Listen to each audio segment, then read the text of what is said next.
Kalau kita lihat secara makro bro, Asian stock Yes. kan hari ini turun ya. Kita lihat Asian Ya. stock ini lagi turun secara drastis. Bank of Japan itu mau jualan ETF. Nah, kripto tuh ada korelasi unik bro dengan Asian stock. Kenapa? Ya. Karena Asian stock turun.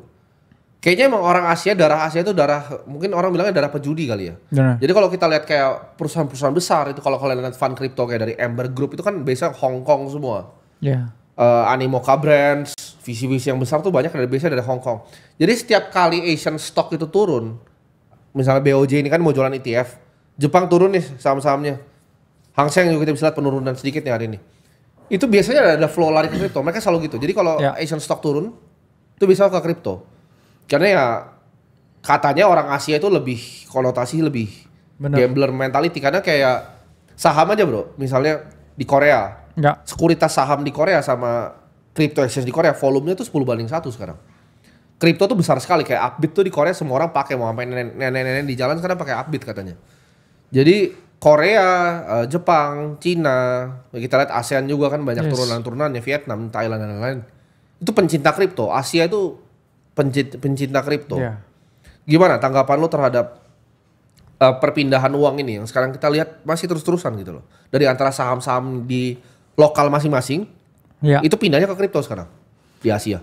Karena ya kita melihat juga bagaimana capital market ya, terutama di negara berkembang itu cenderung lambat. Oke, betul.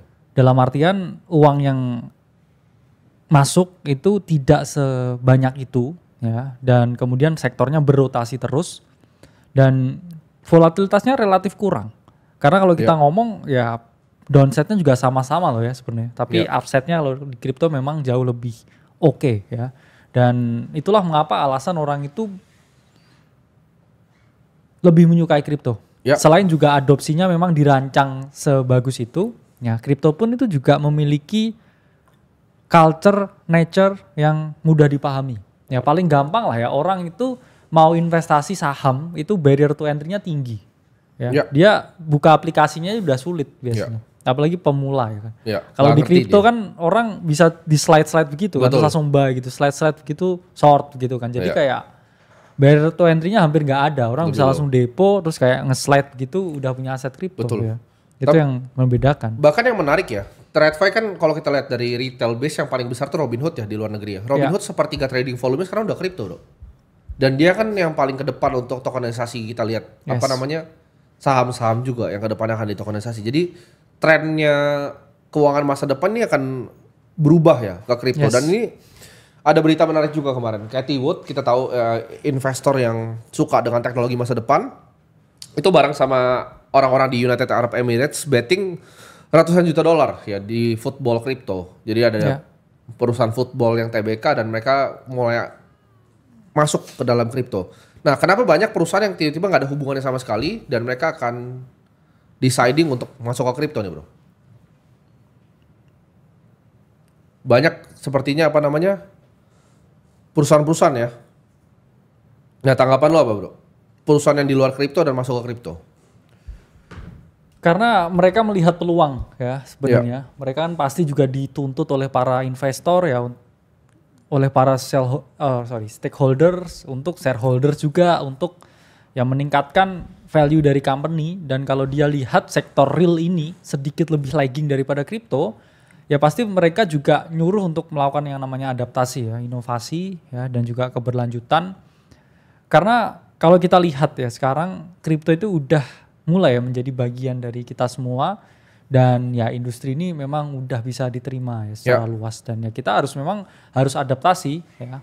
Tadi ngomongin IHSG ya, kita sempat ya dulu bikin analisa ya tentang IHSG dengan potensi rebound ya di area 6.000 ya, dan sekarang ada di 8.000 ya.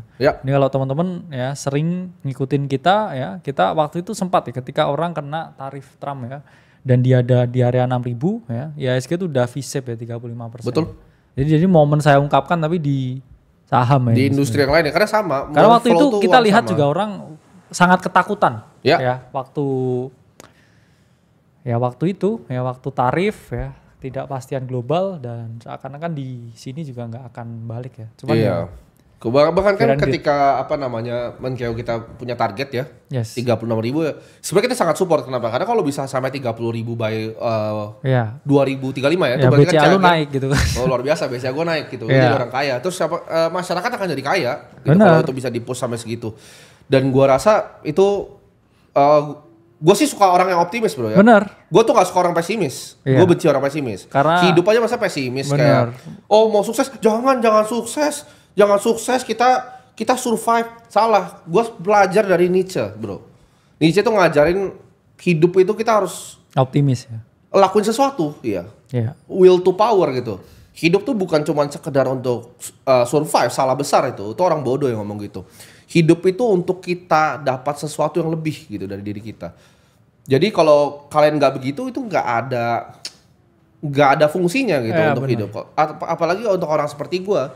Ya kita ada di sini karena kita mau jadi lihat orang yang optimis. Ketika gue lihat orang optimis seperti itu, ya kita nggak tahu bisa nyampe atau enggak. Tapi atas gue suka dengan apa namanya pandangan optimisnya.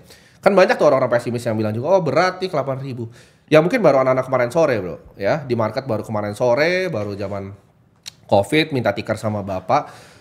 Cuman kita kan udah lama di market, kita tahu gitu loh. Kalau misalnya, oke ini mau dimasukin nih 200T masuk ke Himbara, itu kan bisa disalurin ya lewat bank-bank BUMN. Itu kita tahu dampaknya akan bagus. Dan kita berharap ya negara ini ekonominya maju ya bro ya. Ya. Dan apa pengusaha-pengusaha kan ada narasi juga PPN mau 10%, menurut kita itu very good indikator gitu untuk negaranya ini maju.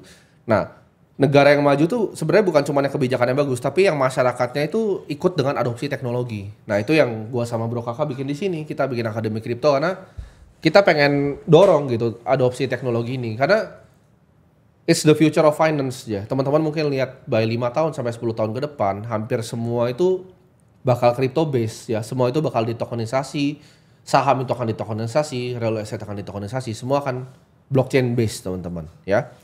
Dan di sini ngomongin tokenisasi, Grayscale juga baru launching bro, multi token ETF-nya di approve sama SEC. Itu a big thing tuh. Ya. Itu gimana tanggapan lo? Grayscale tuh di apa namanya? Di approve. Positif ya dengan demand side dari institusi ya, karena apalagi kalau kita ngomong US a very big entity yang mana kalau dia menerapkan dan juga melek kripto itu yang lain juga mau nggak mau mengikuti, karena kan China sekarang udah punya mosi ya mau melakukan ban untuk stablecoin Ya. karena mereka deflasi terus dan mereka berharap ya ini nggak bisa ya kalau diterus-terusin, apalagi ada ya stablecoin, orang jadi kayak semakin sedikit ya uang yang beredar di sana ya. Jadi keadaan negara itu berbeda-beda dan ya optimismenya juga berbeda-beda. Tapi ya balik lagi ya kita juga harus mawas diri meskipun US dalam keadaan yang sangat optimis ya. Trump juga ada patungnya emas bawa Bitcoin. Ini udah harusnya Tapi ya itu kemarin gua dapat secara beritanya sentimen, iya secara sentimen harus diwaspadai ya potensi-potensi top seperti Gue itu. awalnya Ya. pas pertama lihat itu gue kira hoax loh itu. Awal Iya. beritanya yang dari luar ya. Cek, bener loh ada patungnya itu. Itu patungnya itu apa sih? Gue nggak ngikutin, itu dikirim kah sama orang atau apa itu patungnya itu? Nah ini kita lihat aja nah ini. Cuman gendut jadinya Trump ya. Jadi kingpin ya kayaknya, Iya. kayak kingpin. Nih. Iya. Jadinya Gue kira hoax tadi awalnya. Enggak, ini pas bener lihat. nih. Tapi ternyata beneran. Ya ini kayak nggak ngasih Bitcoin sebenarnya, kayak ngasih apa ini ya? Iya. Gimana menurut lo itu bro? Patung Trump itu. Ya top signal sih. Harusnya waspada ini ya. Ya harusnya waspada. Ya. Ada yang bilang itu NPD next level bro. Benar. Cuman kayaknya bukan dia yang bikin gak sih itu? Kayaknya dikasih ya. Kayak, Cuman nggak mungkin gini loh. Itu nggak mungkin dibiarin nongol di situ kan? Iya. Kalau nggak ada persetujuan dari orang-orang di situ kan?